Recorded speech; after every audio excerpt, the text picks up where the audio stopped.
Salut à toi, j'espère que tu vas bien. Aujourd'hui, on se retrouve dans une nouvelle vidéo.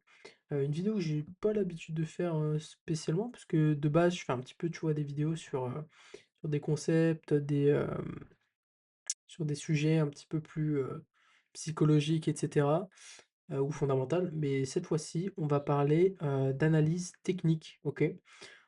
Pourquoi? Parce que je vois très souvent des gens qui ont des analyses techniques très compliquées, qui sont un petit peu bizarres. Et donc, je vais te montrer dans cette vidéo comment moi, en tout cas, je fais mon analyse technique, qui est honnêtement au plus simple possible. Et je te l'ai pris sur deux paires, donc euro dollar et kiwi yen, parce que c'est deux paires qui sont assez propres techniquement parlant. Donc, je vais te faire une petite analyse dessus. Et voilà, on va commencer. Donc, la première chose, il y en a, et je sais qu'ils font des analyses directement en daily. Moi, je vais quand même aller en weekly. Tu vas comprendre pourquoi. Donc en général, tu vois, je dézoome bien et je regarde déjà s'il y a des structures que je repère à l'œil nu. Parce que avec de l'expérience, alors quand tu es débutant, tu vas peut-être moins le voir et c'est pour ça que c'est important de backtester. Et c'est là où ça revient du coup à ma vidéo sur le backtest. C'est-à-dire que le backtesting, pour être rentable, pour avoir un avantage sur le marché, bah, ça va pas t'aider. Mais pour travailler ton analyse technique, ça peut t'aider à repérer des patterns, à repérer des structures que tu vas voir après au fur et à mesure.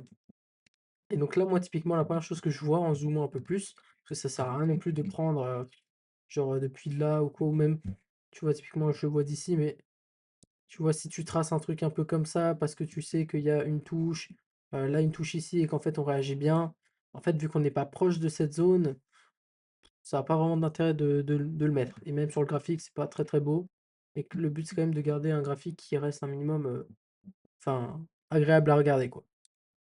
La première chose, c'est une sorte de trendline qu'on arrive à voir comme ça, tu vois, en weekly. Donc, elle nous montre quand même qu'on a eu bah, du coup trois touches et qu'on confirme, et que sur la troisième touche, on l'a cassé, mais on a quand même rejeté violemment à la baisse, tu vois. Donc, ça peut montrer que bah, sur le dollar, la zone à peu près des 1,20, entre 1,20 et 1,21, bah, elle a été en tout cas bien rejetée. Et donc, c'est intéressant de la prendre en compte. Ensuite, directement, en général, il n'y a pas grand-chose à voir en weekly. Tu vois, je vais pas essayer de tracer tout et n'importe quoi, comme je te disais avant, genre des trucs un peu comme ça, qui ont un peu ni queue ni tête, qui va pas te servir. En fait, dans une analyse technique, tracer des trucs qui vont pas te servir, bah, tu peux déjà les enlever, en fait, ça sert à rien. Ensuite, typiquement, si on va en daily, là, tu vois, tu regardes un petit peu, t'inspectes, tu essaies vraiment juste d'ouvrir les yeux, quoi, globalement. Moi, la chose que je vois quand on zoome un peu, c'est une structure un peu en mode canal, tu vois. Alors c'est un truc important à savoir, c'est pas grave si vous mordez un petit peu les lignes comme ça, c'est pas très grave, ok, tant que on comprend, tu vois, je peux même le caler comme ça, non? Ouais, comme ça j'aime bien. Comme ça c'est peut-être un peu mieux et on mord moins, je trouve ça plus agréable. Mais voilà, globalement on voit une touche, deux touches, trois touches, quatre touches. Alors je sais que beaucoup de gens vont les placer un peu comme ça, les touches, tu vois, donc tac, après faire tac, tac, tac, tac, et tac, tac. Et donc très souvent, je vois des gens les placer comme ça. Tu peux, moi perso, en vrai, je les mets pas tout le temps, ça dépend. Mais en général, je les mets pas, on s'en fiche un petit peu. C'est pas ça qui va te rendre rentable. Mais voilà. Donc là, on voit qu'on a une zone de support qui est intéressante. Et là, on peut voir aussi qu'on a une sorte de résistance. Tu vois, donc encore une fois, si tu mords un petit peu ici pour avoir la touche ici, c'est pas grave. Tu vois, c'est pas un problème. Et donc là, ce qu'on voit, en tout cas, ce que je remarque, c'est qu'ici, tu vois, on a un beau canal. Alors, on voit qu'il est pas forcément tout le temps retouché ici, mais c'est pas forcément très grave. Tu vois, ici, on fait un truc un peu comme ça. Tac, tac, tac, tac, tac. Donc, on voit que ce canal, il est intéressant, ok, mais pour une raison particulière, c'est pas forcément pour les touches qu'il a H24, mais il est intéressant que quand il y a la touche, en fait, sur la résistance ou sur le support. Tu vas jamais aller chercher un trade ici, ou même ici, tu vois? Ou alors tu peux, mais dans ce cas, dans un time frame qui est beaucoup plus court. Et là, on va baisser du coup de time frame. Moi, j'ai le 12 heures et le 8 heures. Bon, là, globalement, heu, pas forcément grand-chose à prendre en compte, hein, en 12 heures, en tout cas, c'est globalement la trendline qu'on a vue, qui a de belles touches. Heu, 8 heures maintenant. Alors en 8 heures, qu'est-ce qu'on voit? En 8 heures, tu vois, et ça, c'est un truc que je faisais avant typiquement, c'est que je voyais genre un truc, une zone un peu comme ça, tu vois, genre où on a plusieurs touches, et j'allais la mettre parce que je me disais, bah elle a du sens vu qu'on a rebondi dessus.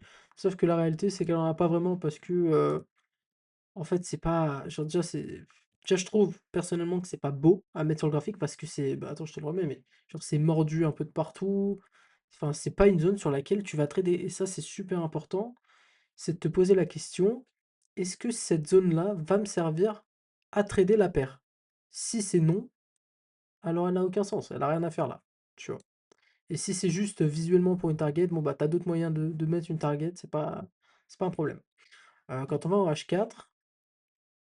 C'est un peu bête, bête et méchant, mais tu vois, peut-être un truc comme ça. Et c'est pas grave, tu vois, si au début tu vois que tu captes pas, juste tu testes, tu vois, tu vas placer des trucs un peu comme ça, tu vois, on va dire que voilà. Là ici, on a eu, alors moi j'aime bien les mettre en comme ça, tu vois, vu que c'est un peu moins important, vu que c'est en plus petit time frame. Mais du coup, quand tu la vois comme ça, bah tu vois qu'elle a été quand même plutôt bien rejetée en fait d'un coup. Enfin pas rejetée, je veux dire, elle a été cassée et maintenant on sait pas si on va vraiment avoir un vrai break. Parce qu'en vrai, sur un break comme ça en H4, bah, moi je trouve pas ça très intéressant de trader. C'est un peu brouillon, tu vois, je trouve ça un petit peu léger comme truc. Alors là, je vois déjà autre chose, mais ça je vais te le montrer après. Là, je vais baisser en 2 heures. Et en 2 heures, je vais essayer de repérer les plus petites structures, ok? Des trucs qui pourraient vraiment me servir à trader. Et qu'après, je vais vraiment voir en 1 heure. Donc typiquement, il y a ça. On a de belles touches. Et qu'au final on a cassé. Enfin on a de belles réactions et au final on l'a cassé. Heu et du coup, après typiquement je vais aller en 1 heure parce que encore une fois, en général, il y a pas beaucoup de choses à regarder. Enfin, faut pas tracer, 38 trendline au même endroit, ça a pas trop de sens. Et je sais que ici bah, là, tu vois, on voit ce que j'avais mis tout à l'heure, qu'un truc un peu comme ça. Mais comme je t'ai dit, enfin, si ça va pas te servir à trader, ça sert à rien. Et ça dépend aussi surtout de ta vision fondamentale. Il faut que ton analyse technique, elle représente aussi ta vision fondamentale, ton idée fondamentale, parce que c'est du coup l'idée que tu veux trader, d'accord? Et donc ça, pour moi, si imaginons, je voulais acheter euro-dollar, bah, ça respecterait ma vision fondamentale, donc je peux l'accorder à mon technique, je peux l'ajouter à mon technique, tu vois, à mon analyse technique. Tandis que, bah, si en fait je veux vendre la paire, bah, mettre ça, bah, ça a pas trop de sens, tu vois? Genre, ça va pas me servir. Parce que moi, mon idée, elle est baissière fondamentalement. Et on sait que l'analyse fondamentale prime sur l'analyse technique et est beaucoup plus, elle a plus de poids, quoi. Et donc ça, c'est pas le genre de truc que je vais mettre, ou alors je vais le placer un peu différemment pour avoir un meilleur truc. Mais même comme ça, c'est pas beau, c'est pas je trouve même pas que ça sert à grand chose. Mais voilà. Et ensuite, typiquement, bah, personnellement, c'est mon time frame où je vais vraiment aller chercher mes entrées. Ça va être du 1 heure, où typiquement, voilà, on a cette trendline comme ça, boum, elle est respectée, pas de problème. Heu et ici, en fait, on n'a pas eu une touche, on a vraiment eu un break en 1 heure assez violent. Donc on voit qu'on est lundi, c'était à 7 heures du mat. Donc le prix, il a vraiment, démarré au quart de tour. Mais bon, c'est pour les raisons fondamentales, avec tout ce qu'on a, et des raisons, géopolitiques surtout entre US-Iran, donc la peur que ça engendre, les tarifs douaniers de Trump en ce moment, je sais pas si tu sais, mais la Cour suprême a invalidé les tarifs douaniers de Trump, ce qui cause pas mal d'incertitudes, et parce que en fait les États-Unis vont devoir rembourser ce qui a été gagné avec les tarifs douaniers. Sauf que évidemment Trump, bah, on le connaît bien depuis, il va pas se laisser faire, il va utiliser d'autres lois pour remettre des tarifs douaniers. Et moi, je pense, avec ma vision fondamentale, que ça risque de causer des tensions commerciales. Mais ça, on verra bien. Ah oui, il y a aussi une autre chose par rapport du coup à l'analyse technique, tu vois, typiquement si je place ça comme ça là, parce qu'on voit une sorte de double bottom, tac, tac. Donc on voit une sorte de double bottom, ok. Et là, ce qui est intéressant, on peut se dire, bah, moi, imaginons si ma vision, justement, elle est comme maintenant, je pense qu'il va vraiment y avoir beaucoup de tensions sur le dollar et ça pourrait faire en sorte de pousser l'euro à la hausse et que le dollar va aller à la baisse. Et qu'en plus, bah, il y a pas forcément de catalyseur sur l'euro en ce moment, comme tu peux le voir au niveau data économique. Bah là, pourquoi pas? Je dis bien pourquoi pas, mettre du coup ce double top un peu plus comme ça, tu vois? Tac. mais là, je vais pas le mettre. Mais du coup, là, tu as ton double bottom, je veux dire. Là, tu as ta neckline, en fait, qui est, bon, d'ailleurs, qui est pas super propre, hein, mais qui est un peu mâchée, j'aime pas de ouf. Mais ouais, c'est bien quand elle est un peu plus fine. Parce que les gros blocs comme ça, enfin, c'est dégueulasse. C'est pas beau et ça sert à rien. Et voilà. Donc ensuite, là, tu vois, tu veux trader du coup le break et le retest. Bah là, ici, tu as le break. Là, sur des double bottom, enfin, c'est mieux d'aller chercher sur du plus petit time frame. Mais bon, là, comme tu peux voir, c'est un peu dégueulasse. Genre, t'as une énorme impulsion avec une grosse correction un peu violente. Là, encore, ça monte, ça bouge. Enfin, c'est pas propre. Mais du coup, imaginons si tu veux rentrer sur ce genre de truc, bah, tu peux placer à peu près là. Euh, je te rappelle, je t'avais fait une vidéo sur la liquidité qui parle justement de la liquidité des traders, etc., des traders retail. Euh, et en fait, bah, imaginons je vise ces points ici. Bah, au moins ici, encore une fois, tu as peut-être un ratio qui est pas au top, mais au final, tu es protégé, tu vois. T'es quand même bien protégé. Et en fait, on dit très souvent que bah, pour une analyse technique, enfin, pour une analyse technique, pour ton stop loss, quand tu vas le placer, il faut vraiment que ça invalide ton scénario. Il faut vraiment que si tu te fais stopper, bah, tu es surpris de t'être fait stopper. C'est très mauvais signe déjà si tu te dis au moment où tu te fais stopper, ah ouais, mais je m'en doutais. Ça veut dire que c'est pas bon. Moi, quand je vois la notif, une alerte, que je me suis fait stopper, je vais me dire: «Ah ouais, OK, bah, ça je l'avais pas vu venir», tu vois? Et là, après, tu vas comprendre et tu vas regarder: «OK, qu'est-ce qui s'est passé? Pourquoi je me suis fait sortir?» et cetera. Mais globalement, moi, si je me fais sortir, bah, je suis surpris et si tu l'es pas, bah, c'est qu'il y a un problème. Enfin bref, voilà. Voilà globalement l'analyse, technique sur Eurodollar. Elle est assez simple. Je trouve qu'il y a pas besoin de plus, tu vois? Bon là, je vais enlever les trucs qui me servent à rien parce que c'est pas des trucs que je vais garder. C'est une paire plutôt que je vais surveiller pour l'instant, mais que je vais pas trader. Mais au moins tu as la vision d'une analyse technique, un peu basique, un peu simple et tu vois là, cette trendline que tu vois, bah, c'est celle qu'on avait placée en weekly et qui montre, bah, en fait la mèche, ici une énorme cassure, au final un rejet immédiat, direct. Et donc, bah, ça peut montrer que bah, cette zone-là pourrait être souvent rejetée, enfin plus en weekly du coup, mais qu'elle pourrait être souvent rejetée. Enfin bref, on va passer maintenant sur Kiwi Yen que j'ai mis ici. Donc tu vois, Kiwi Yen reste globalement assez facile à voir. Donc là, tu peux aller en weekly aussi. Aussi, c'est bien de capter la tendance, hein, aussi quand tu trades, tu vois, tu captes que tu es dans une tendance haussière globalement. Et voilà. Donc là, tu vois, en weekly, pareil, je pourrais te tracer des trendlines, etc. Un peu bizarre. Tu vois, des trucs un peu à la con, mais ça va pas te servir, ça sert à rien. Donc, ça sert à rien de les mettre et de faire une analyse technique où tu vas te baser là-dessus parce que tu vas pas l'utiliser. Il faut vraiment que tu l'utilises. Donc, sur ce genre de graphique, etc., même quand je dézoome, bah, globalement, je vois rien d'intéressant.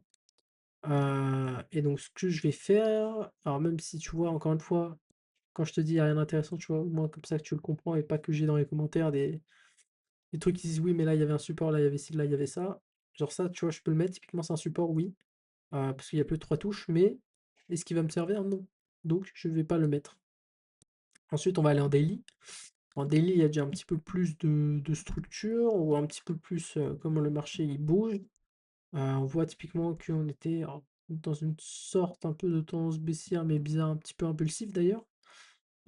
Et qu'après, on est venu casser ce lower high. Tu vois qu'on l'a cassé ici, on l'a retesté et puis là on repart, etc. Et donc ça peut être intéressant de baisser de time frame. Alors quand tu regardes un petit peu tous les time frames, c'est comme si tu lisais une histoire, ok? Tu essaies un peu de comprendre ce qui s'est passé. Euh, et ça va vraiment pouvoir t'aider sur ta perception, ta lecture de marché.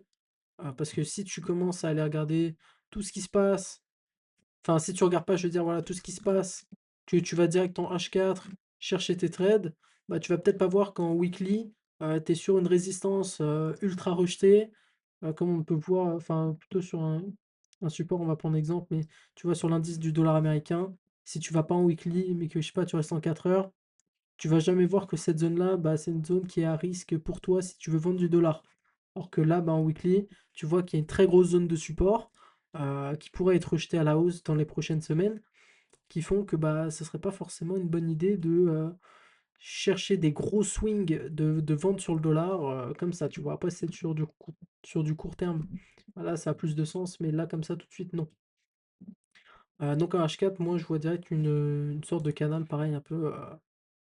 Peut-être on peut le placer de là à là. Ouais, ça le fait. Là, on voit déjà, là, tu peux voir qu'il y a du range, hein. On va pouvoir le tracer en plus petit time frame, mais il y a clairement du range. Et ensuite, tu peux placer un truc un peu comme ça pour que ça ait les touches. Tac. Et sur des gros canals comme ça, bah, j'aime bien mettre ça, tu vois. Les touches. Hop et hop. Ensuite, ici, ici, tac. Ici, là, on a beaucoup plus de touches à l'achat, j'ai l'impression, mince, je l'ai loupé. Il y a plus de touches à l'achat. Hop là, ici. Ici, je la compte pas parce qu'elle est pas vraiment. Enfin, il n'y a pas eu de touche. Et on voit en fait qu'on est en train de break ici, mais que ça reste quand même assez tranquille. Donc là, on va aller en 1 heure pour le voir un peu mieux. Et là, déjà, tu vois, tu peux tracer une sorte de zone comme ça, tu vois. Et tu vois, ce genre de range-là, bah, j'irai pas les trader parce que comme je te disais dans la vidéo sur la liquidité, enfin sur la chasse au stop loss, bah, c'est pas des zones qui, enfin des ranges comme ça à trader, ça va pas être super intéressant. Ça va surtout être un petit peu plus dangereux et sans grands intérêts en fait. Tu vois, là, j'essaie de te placer un petit peu au pif, hein, mais j'aime bien moi quand tout est aligné, je sais pas vous, mais je kiffe quand mes zones sont assez alignées, tu vois. Je sais pas, j'aime bien, c'est beau à voir. Et voilà. Donc globalement, on a une sorte de range. Ici, comme tu peux voir, on peut aller en 45 minutes, tu vois, clac, clac, clac, clac, clac, clac, clac, clac, clac, clac, clac. Bon, après, ces zones-là ne vont pas forcément être intéressantes pour les institutionnels, comme dans la vidéo pour la chasse au stop. Mais globalement, ce qu'on peut remarquer, c'est que si je veux trader ça, bah, il faut quand même que enfin, j'ai une target qui est très courte. Et tu as vu, comme bah, pour la vidéo sur la chasse au stop, je dois vraiment mettre un SL tight si je veux que mon trade y passe. Et encore, c'est pas sûr. Donc, moi, pour les ranges perso, comment je vais les trader? Je vais plus avoir tendance à aller attendre une cassure et un retest. Je ne trade pas les breakouts en mode ok, on a une cassure, je rentre directement. Non, parce que du coup, c'est ce qui peut se passer, comme dans la vidéo de la chasse au stop, c'est que tu peux avoir du coup un truc comme ça. Donc là, la dernière touche, elle était là. Tac, tac, tac, tac. Ici, je rentre. Sauf qu'au final, boum, je me fais sortir. Là, on a une impulsion, correction, et on repart dans mon sens. Tu vois? Et parce que en fait, il y avait beaucoup de liquidité ici, et qu'en fait, bah, ils sont venus la chercher ici. Et au final, bah, je me fais sortir. Et donc, j'aime pas trader ce genre de pattern. Maintenant, imaginons bah, que Kiwiyen est baissier. Bah, moi, ce que je vais faire, si vraiment niveau fondamental ça m'intéresse, bah, tu vois que le prix, je sais pas, le price action, il fait un truc comme ça. Paf, paf. D'un coup, on a une cassure nette. On a un retest sur des points Fibonacci. Bah, là, je vais rentrer avec un bon stop loss bien large. Et, euh, et là, on va dire, je serai dans le trade et bien placé, tu vois. Mais je vais vraiment attendre ce genre de mouvement. Et ce serait pareil, du coup, mais à l'inverse, plutôt que de trader le range en lui-même. Ou alors, si je trade un range, je vais plutôt le faire dans une période où il y a moins de liquidité, mais du coup, ce sera quand même plus volatile. Donc ça reste dangereux, mais où il y a moins de liquidité et moins de catalyseurs, comme en janvier ou en décembre, bah, ça, c'est des moments qui peuvent être intéressants pour trader des ranges. Mais sinon, bah, ça n'a pas vraiment d'intérêt de trader un range parce que ça veut dire qu'il y a pas de momentum, il y a pas quelque chose qui vient driver la paire. Et c'est pas ce qu'on cherche en tant que trader non plus. T'as pas envie de garder une position pendant longtemps, à moins que les swaps aillent en ta faveur, du coup que tu gagnes de l'argent en maintenant la position. Mais donc voilà, comme tu peux le voir, pour du coup conclure un peu la vidéo, c'est que l'analyse technique, elle reste très simple, hein. Genre c'est un canal haussier avec une résistance, un support, des zones par-ci par-là, mais je mets pas 20 000 indicateurs et trucs sur mon graphique qui vont poser problème. Et en général, bon, là tu vois pas, mais normalement quand je mets genre, c'est moving average, voilà, en général je mets ça. Je te montre d'ailleurs, je vais te montrer en même temps comment je les mets, quelle zone je mets. Moi je mets la zone des 50, 100 et des 200. C'est les zones qui vont m'intéresser. En général, je mets pas forcément celle de 100 parce qu'elle m'intéresse pas plus que ça, mais en général, je mets ça comme ça. Heu et du coup, bah, comme tu peux voir, bah, ça range, c'est pas beau, mais bref.